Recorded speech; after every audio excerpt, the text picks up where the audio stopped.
To 3 ಡೇಸಿಂದ ನಾನು mini ವ್ಲಾಗ್ಸ್ನಲ್ಲಿ ಹೇಳ್ದಂಗೆ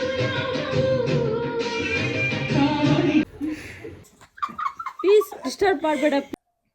ಸೊ ಹಾಯ್ ಹೆಲೋ ಎಲ್ಲರಿಗೂ welcome back to my YouTube channel. So I hope ನೀವೆಲ್ಲರೂ ಚೆನ್ನಾಗಿದ್ದೀರಾ ಅಂತ ಅನ್ಕೋತೀನಿ. ಈಗ ಐ ಮೀನ್ ನಿನ್ನೆ ವ್ಲಾಗ್ಸ್ನಲ್ಲೆಲ್ಲ ನಾನು ಹೇಳ್ದಂಗೆ I am so busy in the dance programmes and all. So ಇವಾಗ್ಲೂ ಸೊ ನಿನ್ನೆ ವ್ಲಾಗಲ್ಲಿ ಹೇಳ್ದಂಗೆನೆ ಹೇರ್ ಸೆಟ್ಟಿಂಗ್ನ ಮಾಡಿಸ್ಕೊಳ್ಳೋಕ್ಕೆ ಅಂತ ನಾನು ಒಂದು ಬ್ಯೂಟಿ ಪಾರ್ಲರ್ ಐ ಮೀನ್ ಇವಾಗ ಹೊಸದಾಗಿ ಸ್ಟಾರ್ಟ್ ಮಾಡಿದ್ದಾರೆ ಅವ್ರ ಹತ್ರ ಹೋಗಿದ್ದೆ.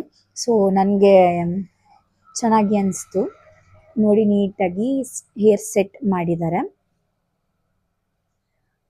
ನೀಟಾಗಿ ಎಲ್ಲ ಹೇರ್ ಸೆಟ್ ಮಾಡಿಕೊಟ್ಟಿದ್ದಾರೆ ಅವರು. నేను ಅಷ್ಟೊಂದು ಚೆನ್ನಾಗಿ ತೋರಿಸ್ಲಿಕ್ಕೆ ಆಗಲಿಲ್ಲ. ಸೊ ಈಗ ಹೇರ್ನ ನಾನು ನಿಮಗೆ ತೋರಿಸ್ತಿದ್ದೀನಿ. ಒಂದು ಲೇಯರ್ ಕಟ್ ಮಾಡಿಸಿದ್ದೆ ನಾನು. ಸೊ ಲೇಯರ್ನು ಚೆನ್ನಾಗಿ ಮಾಡಿ ಕೊಟ್ಟಿದ್ದಾರೆ, ಹೇರ್ ಸೆಟ್ ಮಾಡಿದ್ದಾರೆ. ನಾನು 2 to 3 ಡೇಸಿಂದ ವೀಡಿಯೋಸ್ನ ಕಂಟಿನ್ಯೂಷನ್ ಮಾಡ್ಕೊಂಡಿದ್ದೀನಿ. ಬಿಕಾಸ್ ಟೈಮ್ ಇರಲಿಲ್ಲ ವಿಡಿಯೋ ಅಪ್ಲೋಡ್ ಮಾಡೋದಕ್ಕೆ. ಸೊ ಅದಕ್ಕೆ ಈ ಗಂಡು ಮಕ್ಕಳೇ ಹಾಗೆ ಅಂತ ಅನಿಸುತ್ತೆ ನನಗೆ. ಬಿಕಾಸ್ ಬಟ್ಟೆನೆಲ್ಲ ಕೆದಕಿ ಎಲ್ಲ ಇಟ್ಟಿದ್ದ. ಸೊ ನಾನು ನನ್ನ ಮಗಂದು ಬಟ್ಟೆನೆಲ್ಲನೂ ಕ್ಲೀನ್ ಮಾಡಿ ನಾನು ಕೊಡ್ತಿದ್ದೆ. ನನ್ನ ಮಗನ ರೂಮ್ನೆಲ್ಲ ಕ್ಲೀನ್ ಮಾಡ್ತಿದ್ದೆ. ಸೊ ನೆಕ್ಸ್ಟ್ ನಾನಿಲ್ಲಿ ಒಂದು ವಿಡಿಯೋದು ಕಂಪೋಸ್ ಮಾಡಬೇಕಿತ್ತು ಡ್ಯಾನ್ಸು. ಸೊ ಕಂಪೋಸಿಷನ್ ಮಾಡ್ಕೊತಿದ್ದೆ, ನಾನು ಸೆಲ್ಫ್ ಕಂಪೋಸಿಷನ್ ಮಾಡ್ಕೊತಿದ್ದೆ ನೆಕ್ಸ್ಟು ಮಕ್ಕಳಿಗೆ ಹೇಳ್ಕೊಡೋದಕ್ಕೆ. ಸೊ ನಾನಿಲ್ಲಿ ಹಾಕ್ತಿರೋದು ಈಸಿ ಸ್ಟೆಪ್ಸು. ಅಂದರೆ ನಾನು ಇಲ್ಲಿ ಈಸಿ ಸ್ಟೆಪ್ಸ್ ಹಾಕ್ತೀನಿ. ಬಿಕಾಸ್ ಮಕ್ಕಳೆಲ್ಲನೂ ಸಣ್ಣವರು ಇನ್ನೂ ಅಷ್ಟೊಂದೆಲ್ಲನೂ ಅವರು ಕ್ಯಾಚ್ ಮಾಡೋದಿಲ್ಲ. ಸೊ ಈ ಥರ ಆದರೆ ಅವರೆಲ್ಲ ಇಟ್ಕೋತಾರೆ ಅಂದ್ಬಿಟ್ಟು ನಾನು ಈ ಥರ ಕಂಪೋಸಿಷನ್ ಮಾಡ್ಕೊಂಡಿದ್ದೀನಿ ಸ್ಮಾಲ್ ಆಗಿ. ಅದಾದಮೇಲೆ ನಾನು ಒಂದು ಸ್ವಲ್ಪ ಥರ್ಸ್ಡೇ ಆಗಿರೋದ್ರಿಂದ ನಾರ್ಮಲ್ ರಾಯರಿಗೆ ಪೂಜೆ ಮಾಡ್ಕೋತೀನಿ ನಾನು. ಅದಾದಮೇಲೆ ಇದು ನೆಕ್ಸ್ಟ್ ಡೇ, ಇದು ಫ್ರೈಡೇ ವ್ಲಾಗ್ ಆಗಿರುತ್ತೆ. ಮತ್ತು ನಾನು ಹೋಗಿದ್ದು ಚಿನ್ಮಯ ಸ್ಕೂಲ್ಗೆ. ಸೊ ಇನ್ನು ಕಂಪೋಸಿಷನ್ ಬಾಕಿ ಇದ್ವು. ಸಲ ಎಲ್ಲ ಹೇಳ್ಕೊಟ್ಟಿದ್ದು UKG LKG ಮಕ್ಕಳಿಗೆ. ನಾನು ಇವತ್ತು ಅವರು ನನಗೆ ಹೇಳಿದ್ದು ಫಸ್ಟ್ ಸ್ಟ್ಯಾಂಡರ್ಡ್ ಮಕ್ಕಳಿಗೆ ಹೇಳ್ಕೊಡೋದಕ್ಕೆ. ಸೊ ಅವ್ರಿಗೂ ನಾನು ಇಲ್ಲಿ ಕಂಪೋಸಿಷನ್ ಮಾಡಿ ಕೊಡ್ತಿದ್ದೆ. ಪರವಾಗಿಲ್ಲ, ಇವರು ತುಂಬಾ ಬೇಗನೆ ಕ್ಯಾಚ್ ಮಾಡಿದ್ರು. ಮತ್ತು ಇವರು ಇಬ್ಬರು ಮುಂದೆ ಇರೋರಿಗೆ ಮಾತ್ರ ನಾನು ಹೇಳ್ಕೊಡ್ತಿರೋದು. ಬಿಕಾಸ್ ಅವರಿಬ್ಬರು ಮುಂದೆ ಮೇನ್ ರೋಲ್ನ ಲೀಡ್ ಮಾಡ್ತಿದ್ದಾರೆ ಅಂತ ಹೇಳಿದ್ರು. ಸೊ ಅದಕ್ಕೆ ನಾನು ಈ ಮುಂದೆ ಇರೋ ಇಬ್ಬರು ಪುಟಾಣಿಗಳಿಗೆ ನಾನು ಹೇಳ್ಕೊಡ್ತಿದ್ದೆ. ಆಮೇಲೆ ಅವರು ಕ್ಲಾಸ್ ಟೀಚರ್ ಹೇಳ್ತಿದ್ರು, ನಾವು ಈ ಥರ ಎಲ್ಲ ಮಾಡಿಸಿದ್ದೀನಿ ಫಸ್ಟು, ಇನ್ನೇನಾದರೂ ಇದ್ದರೆ ಐ ಮೀನ್ ಇನ್ನೇನಾದರೂ ಚೇಂಜಸ್ ಏನಾದರೂ ಇದ್ದರೆ ಮಾಡಿಸಿ ಅಂತ ಅವರು ಹೇಳ್ತಿದ್ರು. ಈ ಥರ ಎಲ್ಲ ಹೇಳ್ಕೊಟ್ಟಿದ್ದೀನಿ ಅಂತ. ಸೊ ನಾನು ಅದನ್ನು ವಾಚ್ ಮಾಡ್ತಿದ್ದೆ, ಇನ್ನೇನೇನು ಥರ ನಾನು ಚೇಂಜಸ್ ಮಾಡ್ಬೋದು ಅಂತ. ಅದಾದಮೇಲೆ ಎಲ್ಲ ಕಂಪೋಸಿಷನ್ ಮಾಡಿ ನಾನು ಅವ್ರಿಗೆ ಕೊಟ್ಟಿದ್ದೆ. ಅವರು ಈ ಥರ ಎಲ್ಲ ಕಂಪೋಸಿಷನ್ ಮಾಡ್ಕೊಂಡಿದ್ರು ಅವರೂ. ತುಂಬಾ ಬೇಗ ಕ್ಯಾಚ್ ಮಾಡಿದ್ದಾರೆ ಮತ್ತು ತುಂಬಾ ಚೆನ್ನಾಗಿ ಆಡ್ತಿದ್ರು ಅವರೂ. ಈ ಥರ ಮಕ್ಕಳಿಗೆ ಹೇಳ್ಕೊಡ್ತಿದ್ರೆ ತುಂಬಾ ನನಗೆ ಖುಷಿ ಆಗುತ್ತೆ. ಬಿಕಾಸ್ ಯಾಕಂದರೆ ಅವರು ಬೇಗ ಕಲಿತಾರೆ ಮತ್ತು ಗ್ರಾಸ್ಪಿಂಗ್ ಪವರ್ ತುಂಬಾ ಇರುತ್ತೆ ಅವರಲ್ಲಿ. ಇವರಿಬ್ಬರು ಕೂಡ ಎಷ್ಟು ಚೆನ್ನಾಗಿ ಹಾಡ್ತಿದ್ರು. ಸೊ ಇದು UKG ಮಕ್ಕಳಿಗೆ ನಾನು ಹೇಳ್ಕೊಟ್ಟಿದ್ದು. ಅವರು ಕೂಡ ತುಂಬಾ ಚೆನ್ನಾಗಿ ಆಡಿದ್ರು.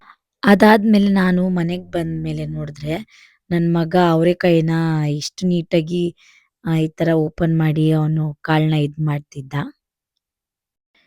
ಮತ್ತು ನಾನು ವ್ಲಾಗಲ್ಲೆಲ್ಲ ಹೇಳ್ದಂಗೆ ನಾನು ಡ್ಯಾನ್ಸ್ ಕ್ಲಾಸ್ದು ರಿಜಿಸ್ಟ್ರೇಷನ್ ಮಾಡಿಸಿದ್ನಲ್ವ. ಸೊ ಅದರದ್ದು ಬಿಲ್ ಬುಕ್ನ ನಾನು ತೊಗೊಂಡಿರಲಿಲ್ಲ. ಅದ್ರ ಬದಲಾಗಿ ನಾನು ಲೆಟ್ರೈಡ್ನ ಮಾಡಿಸ್ಕೊಂಡಿದ್ದೆ. ಸೊ ಈ ಥರ ಎಲ್ಲ ಮಾಡಿ ಅವರು ನೀಟಾಗಿ ನಾನೇನೇನು ಹೇಳಿದ್ನೋ ಆ ಥರ ಎಲ್ಲನೂ ಮಾಡಿ ಕೊಟ್ಟಿದ್ರು. ಅದ್ರ ಜೊತೆಗೆ ನಾನು ಒಂದು ಸ್ಟ್ಯಾಂಪ್ ಪ್ಯಾಡ್ನ ತೊಗೊಂಡೆ. ನೀಟಾಗಿ ನಾನು ಏನೇನು ಅಡ್ರೆಸ್ ಹಾಕಿದ್ನೋ ಅಥವಾ ಏನೇನು ಬೇಕಿತ್ತೋ ಅದೆಲ್ಲನೂ ಅವರು ನೀಟಾಗಿ ಮಾಡಿಕೊಟ್ಟಿದ್ರು. ಸೊ ನಾನು ಸ್ಟ್ಯಾಂಪ್ ಪ್ಯಾಡ್ನ ಕಲರ್ನ ಬಂದು ನಾನು ಗ್ರೀನ್ ಕಲರ್ ತೊಗೊಂಡಿದ್ದೀನಿ ಈ ಸಲ. ಅದಾದಮೇಲೆ ನನಗೆ ಸ್ಟ್ಯಾಂಪ್ ಕೂಡ ಕೊಟ್ಟಿದ್ರು ಅವರು. ಸೊ ಈ ಥರ ಮಾಡಿ ಕೊಟ್ಟಿದ್ದಾರೆ ಅವರು ನನಗೆ ಸ್ಟ್ಯಾಂಪು. ಸ್ಟ್ಯಾಂಪ್ ಬಂದು ರೌಂಡ್ ಶೇಪಲ್ಲಿದೆ. ಸೊ, ಅದರದ್ದು ಮಧ್ಯದಲ್ಲಿ ನನ್ನ ನೇಮ್, ಮತ್ತೆ ನಮ್ಮ ಡ್ಯಾನ್ಸ್ ಕ್ಲಾಸ್ ನೇಮು, ಮತ್ತೆ ನನ್ನ ಡ್ಯಾನ್ಸ್ ಕ್ಲಾಸ್‌ದು ಸೆಂಟರ್ ಕೋಡ್ ನೇಮು ಎಲ್ಲಾನು ಹಾಕಿದ್ರು. ಮತ್ತೆ ನಾನು ಸ್ಯಾಟರ್‌ಡೇನ ವ್ಲಾಗ್‌ನ ಸ್ಟಾರ್ಟ್ ಮಾಡ್ಕೊಂಡೆ. ನನ್ನ ಸ್ಟೂಡೆಂಟ್‌ದು ಒಬ್ಳದು ಬರ್ಡೇ ಇತ್ತು. ಸೊ, ಅವ್ರ ಮನೆಗೋಗಿ ಸ್ವಲ್ಪ ಸೆಲೆಬ್ರೇಷನ್ಸ್‌ನೆಲ್ಲ ನೋಡ್ಕೊಂಡು ಕೇಕ್ ಕಟಿಂಗ್ ಮಾಡಿಸಿದ್ರು ಅವರುನುವೆ. ಸೊ, ಅವ್ರ ಜೊತೆ ಎಲ್ಲಾನು ಒಂದ್ ಸ್ವಲ್ಪ ಟೈಮ್ ಸ್ಪೆಂಡ್ ಮಾಡ್ಕೊಂಡು, ಮತ್ತೆ ಅವ್ರ ಮನೆಗೆ ಟ್ಯೂಷನ್ಸ್ ಹೇಳ್ಕೊಡ್ತಾರೆ ಅವರಮ್ಮ. ಸೊ, ಅವ್ರನ್ನೆಲ್ಲನುವೆ ಮಾತಾಡ್ಸ್ಕೊಂಡು ಮತ್ತೆ ನಾನು ಬಂದಿದ್ದಾಯ್ತು ಮನೆ ಕಡೆಗೆ. ಸೊ, ಮನೆ ಕಡೆಗೆ ಬಂದ್ಮೇಲೆ ನನ್ನ ಮಗ ಬಂದಿರ್ಲಿಲ್ಲ ಬರ್ಡೇ ಫಂಕ್ಷನ್‌ಗೆ. ಸೊ, ಅವನು ಮನೇಲಿ ಇದ್ದ. ಹೋಗಿದ್ ತಕ್ಷಣ ನಾವು ಏನೇನು ಫ್ಲಾಶ್ ಕಾರ್ಡ್ಸ್‌ನ ನಾವು ಚಿಕ್ಕ ಮಗು ಇದ್ದಾಗ ನಾವು ತೋರಿಸಿ ರೂಢಿ ಮಾಡಿಸ್ತಿದ್ದು. ಆಮೇಲೆ ಮತ್ತೆ ಈಗೆಲ್ಲ ಮತ್ತೆ ಗ್ಯಾಪ್ ಬಂದ್ಬಿಟ್ಟಿತ್ತು ಅಂತ ಹೇಳಿ ಮತ್ತೆ ಆ ಫ್ಲಾಶ್ ಕಾರ್ಡ್ಸ್‌ನೆಲ್ಲ ಅವನಿಗೆ ತೋರ್ಸಕ್ಕೆ ಸ್ಟಾರ್ಟ್ ಮಾಡಿದ್ವಿ. ಸೊ, ಎಲ್ಲಾನು ರೆಕಗ್ನಿಷನ್ ಮಾಡ್ತಿದ್ದ. ತುಂಬಾನೇ ನನ್ಗೆ ಖುಷಿಯಾಗಿದೆ ಅವನ್ನ ರೆಕಗ್ನಿಷನ್ ಮಾಡಿರೋದಕ್ಕೆ. ಸೊ, ಒಂದು ಬಿಡ್ದಿರ ಎಲ್ಲಾನು ರೆಕಗ್ನಿಷನ್ ಮಾಡ್ದ.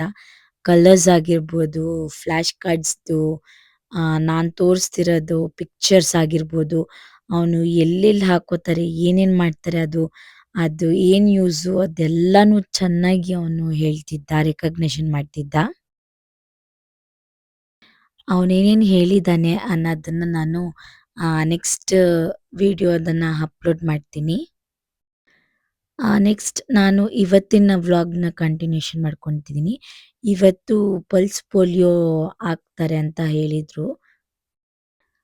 ಸೊ, ನಾವು ಪಲ್ಸ್ ಪೋಲಿಯೋ ಹಾಕ್ಸಕ್ಕೆ ನನ್ನ ಮಗನ್ನ ನಾವು ಕರ್ಕೊಂಡು ಹೋಗ್ತಿದೀವಿ. ಇದು ಸೆಕೆಂಡ್ ಟೈಮ್ ಅವನು ಹಾಕ್ಸ್ಕೊಂತಿರೋದು. ಫಸ್ಟ್ ಟೈಮ್ ಅವನು 5, 6 ಮಂತ್ಸ್ ಇದ್ದಾಗ ಹಾಕ್ಸ್ಕೊಂಡಿದ್ದ. ಸೊ, ಈಗ ಅವನು ಹಾಕ್ಸ್ಕೊಂಡಿರೋದು 2 ಇಯರ್ಸ್ 3 ಮಂತ್ಸಲ್ಲಿ. ಇದೇ ಇವತ್ತಿನ ವ್ಲಾಗ್. ಇಷ್ಟ ಆಗಿದ್ರೆ ಲೈಕ್ ಮಾಡಿ ಮತ್ತೆ ಶೇರ್ ಮಾಡಿ. ರಾಧೆ ನಾನೀಗ